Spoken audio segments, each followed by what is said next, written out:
제가 참 좋아하고 존경하는 그 뉴욕 리디머 장로교회를 개척하시고 목회하시다가 은퇴하신 팀 켈러 목사님께서 쓰신 책 중에 히든 크리스마스라는 제목의 책이 있습니다. 숨겨져 있는 크리스마스 혹은 묻혀진 크리스마스 이렇게 번역될 수 있는 책일 텐데, 크리스마스는 여러분 뉴스이자 다큐멘터리입니다. 그러나 동시에 그 내용은 마치 동화와 같은 판타지 소설에 나올 법한 그런 내용을 품고 있습니다. 그래서 팀 켈러 목사님이 이 책에서 이렇게까지 이야기합니다. 크리스마스가 동화와 판타지는 아니지만 단언컨대 크리스마스는 동화와 판타지를 읽는 방식까지도 아주 놀랍게 바꾸어 놓을 것이다. 그렇게까지 말했습니다. 지난 주일 전 안데르센의 동화인 성냥팔이 소녀 이야기를 여러분과 나눴습니다. 스불론 땅과 납달리 땅이여, 흑암에 있던 백성들이 큰 빛을 보았다. 요단 저편 해변길과 이방의 갈릴리여, 사망의 그늘에 앉은 자들에게 빛이 비추었다. 마치 성냥팔이 소녀의 성냥빛 속에 나타났던 놀랍게도 따뜻한 사랑의 빛, 놀랍게도 따뜻한 행복과 같은 그런 크리스마스의 소식이 아닌가 하는 말씀을 나누었습니다. 미녀와 야수라든지 잠자는 숲속의 공주와 같은 이야기는 여러분이 잘 아실 뿐만 아니라 지금도 헐리우드에서 계속해서 이용하고 싶어하는 그런 이야기이기도 합니다. 그러나 아시듯이 이 이야기들은 다 지어낸 이야기들입니다. 실화가 아닌 허구입니다. 반지의 제왕이나 해리포터와 같은 판타지 소설 역시 마찬가지입니다. 현대인이라면 분명 더 현실적인 텐데, 그죠? 우리가 다 현실적이죠.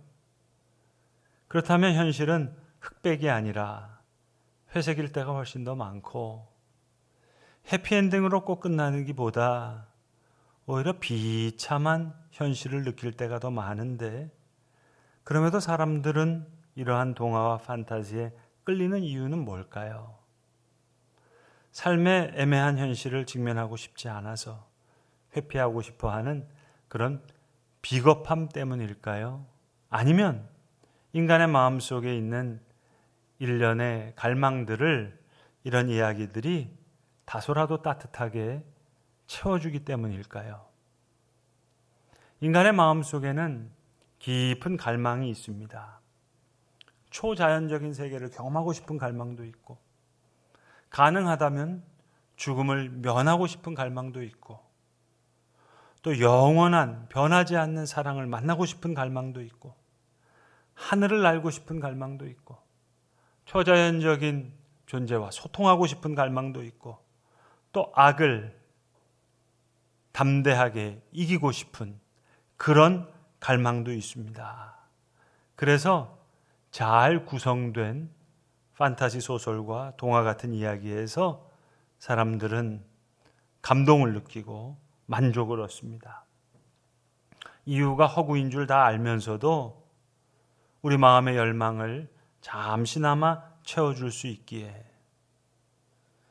미녀와 야수에 나오는 그 야수처럼 사실 스스로 자초한 잘못된 성에 갇혀있는 그런 존재들을 해방시켜줄 온전한 사랑이 존재하기를 바라기도 하고, 잠자는 숲속의 공주처럼 마법에 걸려 잠자고 있는 불우한 존재들에게 고귀한 왕자와 같은 분이 나타나서 그 마법에서 깨워줄 것을 바라고 있습니다.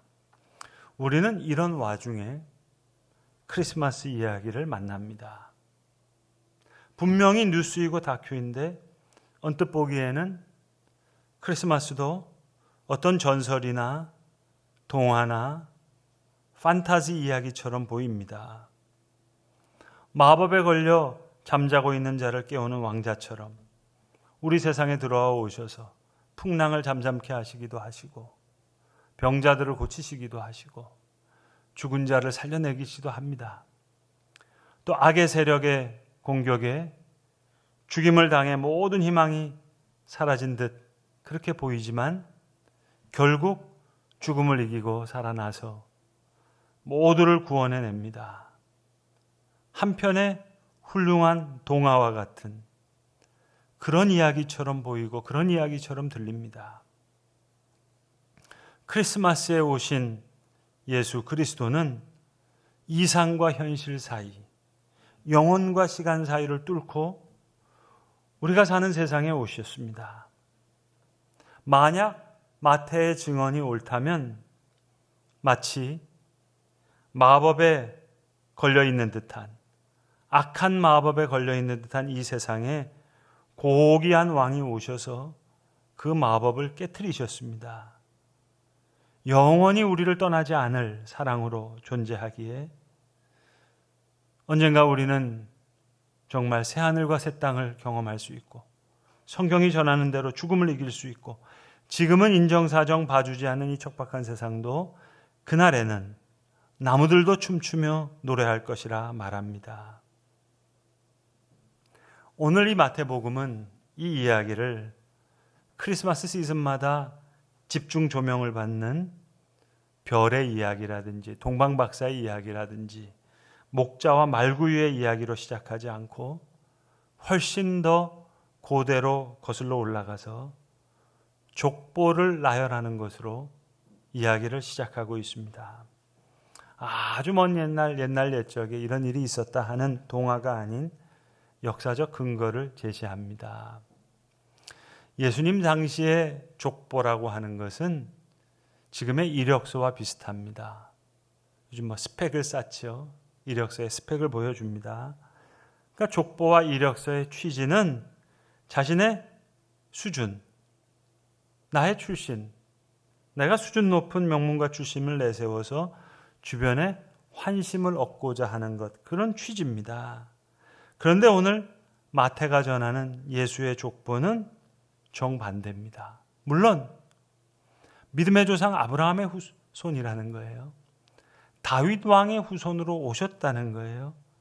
그런데 자세한 내용을 살피면 그 내용은 정반대입니다. 오늘 이 족보에 여성의 이름이 5명이나 나옵니다. 고대 가부장 사회에서 여성을 족보에 언급한 예는 전무합니다. 게다가 5명이 나온다? 이건 말이 안 됩니다. 더군다나 족보에 실린 여성들은 다 이방인입니다. 다말과 라합은 가나안 여인이고 그리고 룻은 모압 여인입니다.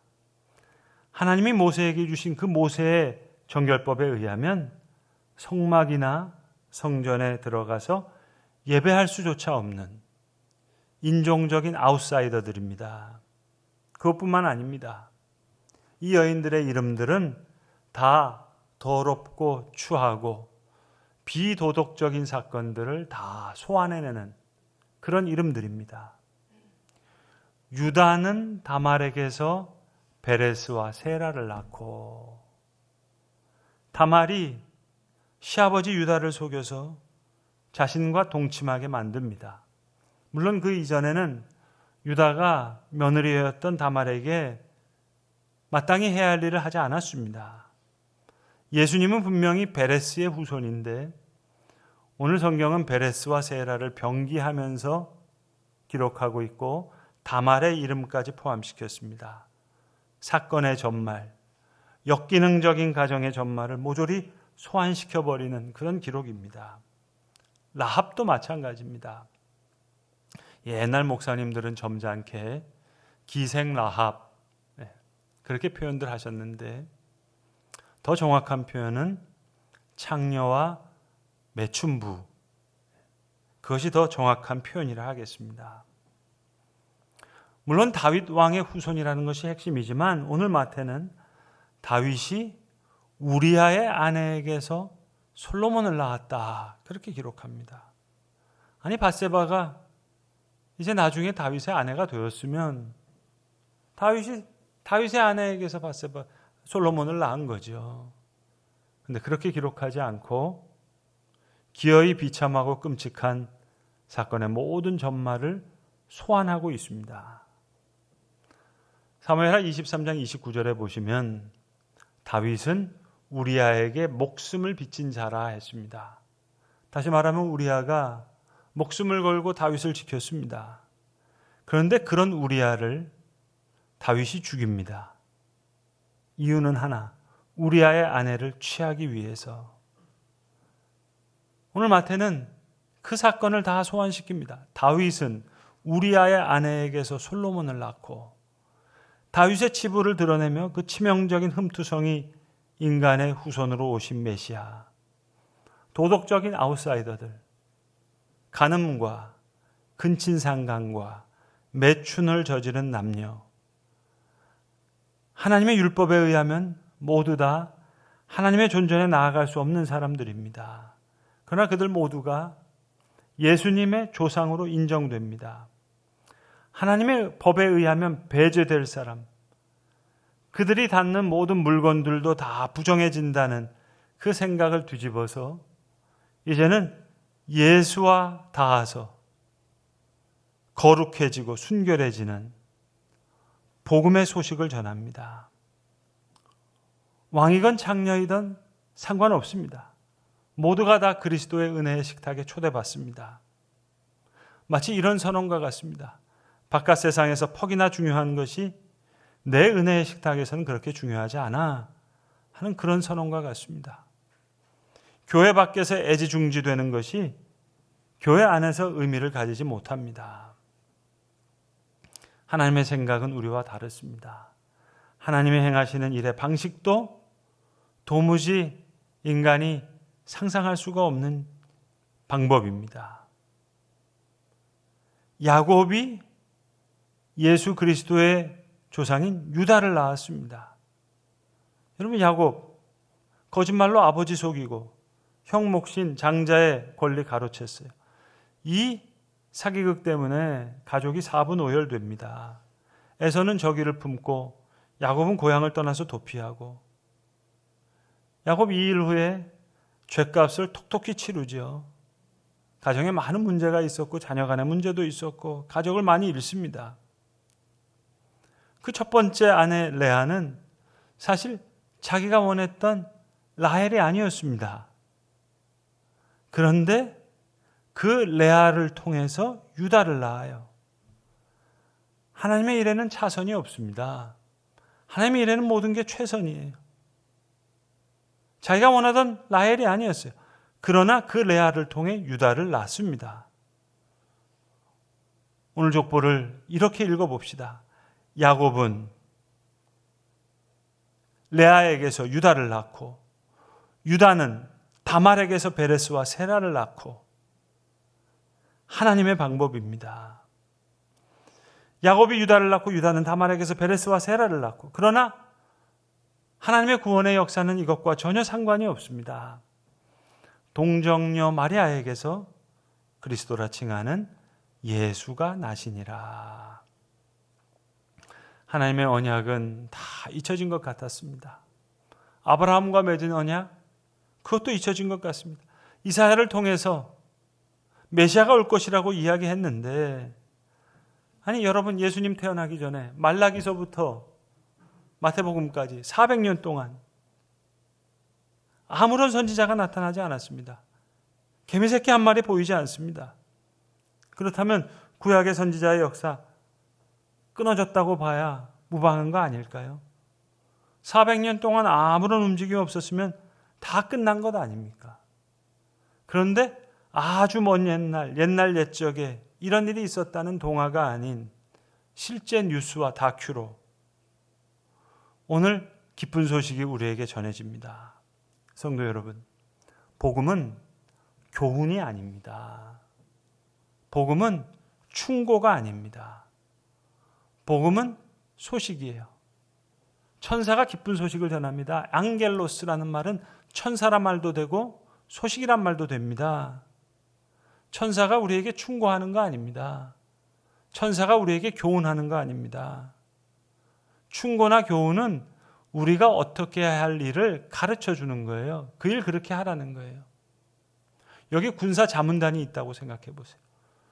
군사 고문단이 있다고 생각해 보세요. 싸움할 때 참호는 이렇게 파고 탱크는 여기다 배치하고 미사일은 저쪽에다가 배치하고 군사들은 이렇게 훈련해서 병참은 이렇게 해서 그렇게 싸우면 이 일 저 일을 하면 승리할 거다. 그게 충고예요. 그게 교훈이에요. 그러나 소식은 그게 아닙니다. 누군가가 대신 싸워서 이미 승리했다는 거예요. 천사가 기쁜 소식을 전했습니다. 복음은 소식이지 충고나 교훈이 아닙니다. 크리스마스는 이솝 우화가 아닙니다. 동방박사 이야기는 우리에게 교훈을 주는 이야기가 아닙니다. 복음의 관건은 수양이 아닙니다. 기독교는 삶의 감화와 지침을 얻는 곳이 아닙니다. 그리스도와의 관계는 우리가 개과천선해서 우리의 노력으로 얻어지는 것이 아닙니다. 주께서 베푸신 은혜를, 주께서 이루신 구원의 역사를, 그 소식을 듣는 거예요. 복음은 충고도 아니고 교훈도 아니고 앙겔로스, 천사가 전한 앙겔로스, 소식입니다. 스불론과 납달리 땅이여, 흑암에 있던 자들에게 빛이 비쳤다. 사망과 그늘진 땅에 거하는 너희들에게 빛이 비추었다. 이 복음이, 이 소식이 실화이기에 여러분 이제 중요한 사실이 남아 있습니다. 동화나 판타지 속에 묻혀있는, 숨어있는 최고의 이야기들도 이제 궁극적으로 실현될 것입니다. 우리 내면 깊은 곳에 이렇게 죽음으로 끝나서는 안 될 것 같아요. 사랑하는 일을 이렇게 잃어서는 안 될 것 같아요. 악이 이렇게 이겨서 안 될 것 같아요. 그런 최고의 이야기들이 이제 실제로 다 실현될 겁니다. 크리스마스의 이야기는 그 시작을 이야기하는 거예요. 오늘 본문 17절에 14대요, 14대요, 14대라 그랬습니다. 이것은 다시 반으로 나누면 7이 6번 나오는 거예요.